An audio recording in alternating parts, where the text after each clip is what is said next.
La toute première fois que j'ai vu quelqu'un taper aussi vite au clavier, c'était dans les films et je n'y croyais absolument pas. Pour moi, c'était des montages. Jusqu'à ce que je tombe sur la vidéo de ce monsieur-là sur Internet qui frappait jusqu'à environ 163 mots par minute à un concours de test de vitesse. De là, j'ai commencé à me former gratuitement sur Internet jusqu'à atteindre une vitesse de frappe aujourd'hui à 100 mots par minute. Comment j'ai pu faire cela et comment toi aussi tu peux le faire, je vais te montrer cela dans cette vidéo. Bienvenue sur la chaîne Eudes 2.0. Si tu ne me connais pas, moi c'est Eudes et je fais du contenu éducatif sur Internet afin que l'on devienne, toi et moi, les meilleures versions de nous-mêmes. Maintenant que ça c'est dit, on passe au vif du sujet. Alors, je vais d'abord te montrer les avantages de taper à 10 doigts et très rapidement au clavier. Ensuite, je vais te montrer comment toi aussi tu peux le faire.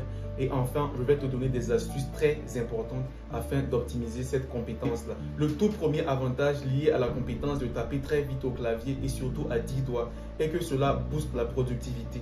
Nous sommes dans un monde aujourd'hui où presque tous les services sont basés sur les ordinateurs.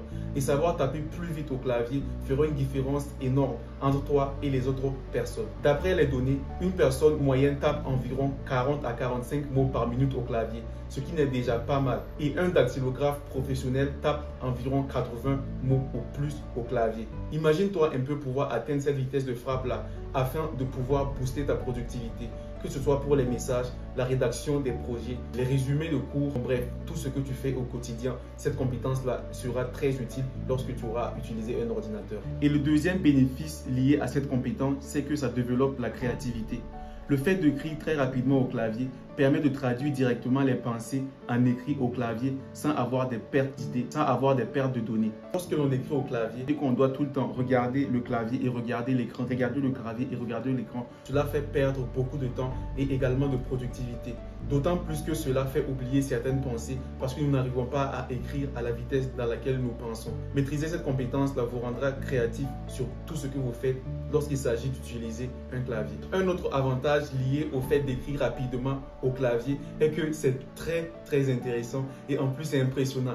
Lorsqu'une personne me voit frapper au clavier, que ce soit à l'école, que ce soit dans tous les milieux, ils ont cette réaction-là. Wow, it's amazing! Comment tu as appris à taper aussi vite au clavier? Comment tu fais cela? Bien sûr que ce n'est pas le bénéfice le plus important, mais ça fait quand même un petit quelque chose lorsqu'on ressent ce compliment-là. Les avantages liés à la dactylographie sont tellement énormes que je ne peux pas tous les énumérer dans cette vidéo-là. Maintenant que tu connais les avantages liés à cette compétence-là, je vais te montrer comment toi aussi tu peux l'avoir en me basant sur ma propre expérience. Comme je l'ai dit dans l'introduction de la vidéo, lorsque j'ai vu la vidéo de ce monsieur-là sur Internet en train de taper aussi vite, je suis allé faire des recherches sur Google afin de savoir comment cela peut se passer.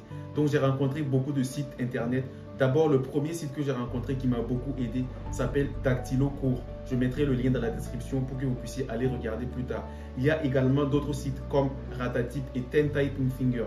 Et d'abord, la première des choses à faire, c'est d'abord d'apprendre la technique. Car oui, si vous ne le saviez pas, tous ceux qui tapent à 10 doigts, tous les dactylographes ont une technique commune qu'ils utilisent afin de pouvoir taper à 10 doigts. Cette technique-là, je vais vous la mettre à l'écran tout de suite.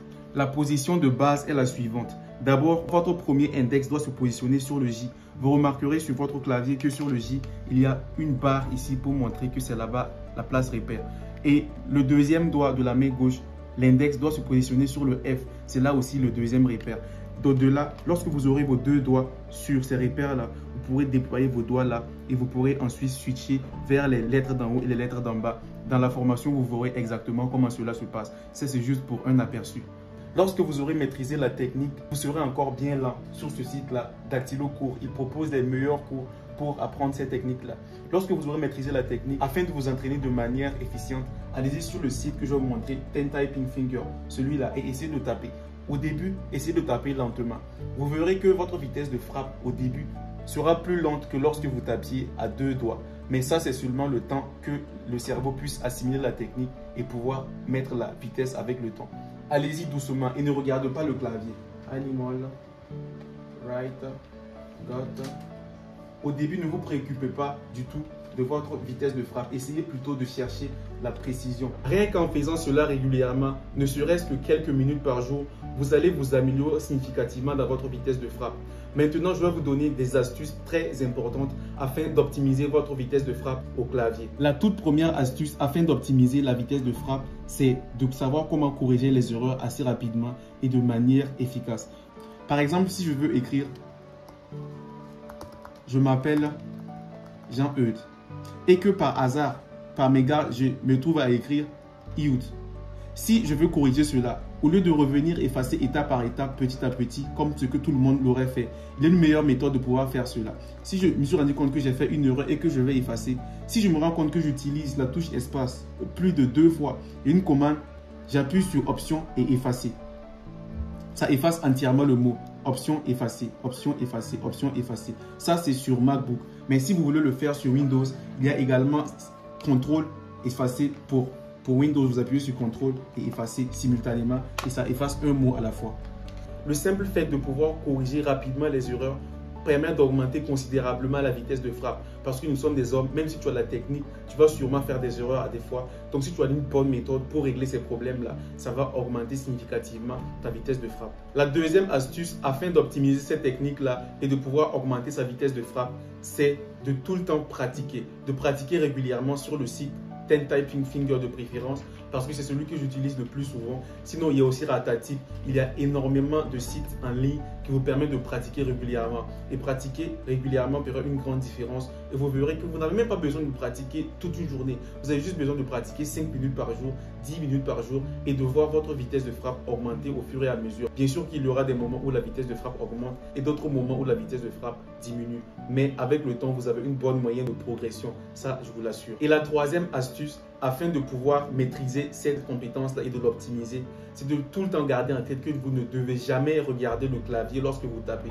Toujours se concentrer sur l'écran et même si vous allez avoir une vitesse de frappe lente au début, ce n'est pas grave. Avec le temps, vous verrez que ces efforts-là vont payer du fruit. Vous n'aurez plus besoin de regarder votre clavier lorsque vous frappez. À chaque fois que vous remarquez que vous avez cette intention-là de regarder sur le clavier lorsque vous écrivez, essayez de résister à cela et vous verrez que plus le temps passe, plus votre cerveau va comprendre la technique et vous aurez développé une mémoire musculaire qui maîtrise toutes les lettres du clavier. Ça s'est passé comme ça pour moi, ça s'est passé comme ça pour beaucoup d'autres personnes. Ça se passera comme ça probablement pour vous également. Et la quatrième astuce afin d'optimiser sa vitesse de frappe et de pouvoir maîtriser cette technique-là, c'est de tout le temps revenir aux lettres de base lorsqu'on sent que nos doigts sont perdus.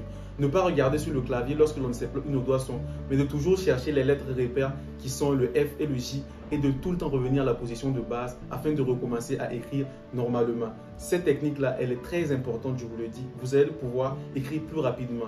Mais si vous essayez de jouer au chat et à la souris, ne serait-ce que quelques temps, vous allez perdre cette habitude-là. Tout le temps regarder l'écran lorsque l'on écrit et tout le temps lorsque l'on est perdu, on revient tout le temps sur les lettres de base, la première rangée, afin de repartir. Et cela va vous aider considérablement. La cinquième astuce, celle-là, elle m'a beaucoup aidé également lorsque j'apprenais à écrire à 10 doigts. C'est de tout le temps avoir une position correcte, d'être bien droit et de regarder devant soi, vers l'écran. Ne pas mettre les mains sur la table également, de garder les mains suspendues. Cette position-là, elle peut être inconfortable au début, mais avec le temps, c'est celle qui donne le maximum de résultats. Si vous essayez, par exemple, de vous asseoir comme ça pour écrire, vous ne pourrez pas avoir une bonne précision, vous ne pourrez pas avoir une bonne vitesse. S'asseoir bien droit, regarder devant soi et placer les mains dans les lignes repères, cette astuce-là, elle fait une grande différence lorsqu'on écrit à 10 doigts. Pour ceux qui savent le faire, ils connaissent. L'erreur que la plupart des gens peuvent faire, c'est qu'au début, ils commencent à adopter les mauvaises habitudes qui, lorsqu'ils commencent à apprendre, certes, ils écrivent à 10 doigts, mais cela diminue radicalement la vitesse de frappe parce qu'il n'y a pas la bonne posture. Essayez d'avoir une bonne posture, c'est-à-dire le dos bien droit, regarder vers soi et ne pas déposer la main sur la table, de la déposer directement sur le clavier et d'essayer d'écrire comme cela. Sixième astuce afin d'optimiser sa vitesse de frappe, celle-là en vrai, c'est même pas une astuce, c'est un conseil que je vous donne. Essayez de l'apprendre de manière ludique. Essayez de faire cela lorsque vous avez envie de vous distraire. N'essayez pas de faire comme si c'est une compétence que vous êtes obligé d'avoir. Essayez de le faire régulièrement, petit à petit, ne serait-ce que 10 minutes par jour, 15 minutes par jour. Et moi, ce que je faisais, c'est que lorsque j'apprenais l'anglais, par exemple, ça coïncidait au moment où j'essayais d'apprendre à taper à 10 doigts. Donc, j'allais sur le site et je laissais le site à frapper en anglais. Ce qui fait qu'aujourd'hui, ma vitesse de frappe en anglais est presque similaire à ma vitesse de frappe en français parce que tout mon apprentissage, je l'ai fait carrément en anglais. Et déjà, ça m'a permis de découvrir de nouveaux mots. Et en même temps, j'ai appris à taper à 10 doigts avec une vitesse de frappe quand même bien élevée. Essayez vous aussi de trouver d'autres sites. Il y a des sites par exemple qui vous proposent d'écrire des histoires et en même temps pratiquer. C'est-à-dire que vous écrivez des histoires qui ont du sens pour vous. Et plus vous pratiquez, plus votre culture générale augmente. Et en même temps, vous êtes en train de vous améliorer dans les techniques de frappe à 10 doigts. Bon, essayez de voir comment vous pouvez aussi trouver des sites web sur Internet gratuitement et essayez de pratiquer de manière intéressante. Faites de sorte que ce soit ludique. Voilà, je vous ai partagé mon expérience de comment j'ai eu à atteindre cette vitesse de frappe là, comment aussi vous pourrez le faire. Essayez de suivre les étapes que je vous ai données dans cette vidéo là. Essayez de suivre les astuces pour mieux vous approprier cette technique là. Et en sachant taper à 10 doigts et avec une vitesse de frappe considérable, vous verrez la différence que cela va vous faire dans le futur, dans tous vos projets. Aujourd'hui, je suis en même temps sur plusieurs projets. J'écris des scripts de vidéos, j'envoie des mails de manière instantanée, de manière rapide, tout simplement parce que je sais taper à 10 doigts. Je suis à la fin de la vidéo. J'espère du fond du cœur que la vidéo te sera utile et que tu pourras toi aussi t'approprier cette méthode-là parce qu'elle sera très importante dans ton futur lorsqu'il s'agira de saisir des trucs sur ordinateur. Et également, laisse-moi savoir dans les commentaires ta vitesse de frappe lorsque tu pars le tester sur le site 10 Typing Figure et on verra la vitesse de frappe des gens de la communauté. Merci à toi et on se dit à très bientôt sur la chaîne. Prenez soin de vous.